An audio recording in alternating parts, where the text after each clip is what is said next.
বেগুনটা আমার বেশি পছন্দ না, তবে খাই না ওটা একদমই না। বেগুন পোড়া বা খিচুড়ি দিয়ে যদি বেগুন ভাজা হয় তাহলে আমি একটু আধটু খেয়ে নিই, কিন্তু আমার কর্তার বেগুনটা ভীষণই পছন্দ। তো আজকে আমি বানাচ্ছি মহারাষ্ট্রেরই একটা বেগুনের সবজি, ওরা এটার নাম বলে ওয়ার্লি ওয়াঙ্গি। আজকে একদম মহারাষ্ট্রের মতোই একটা থালি রেডি করব আমার কর্তার জন্য।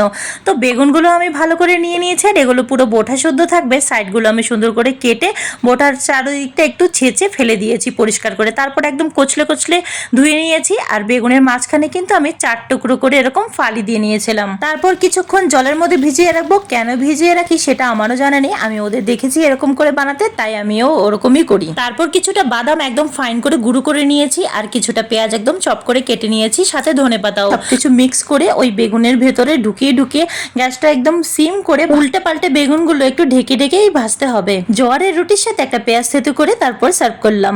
চলো আজকে টাটা। Heavy tasty.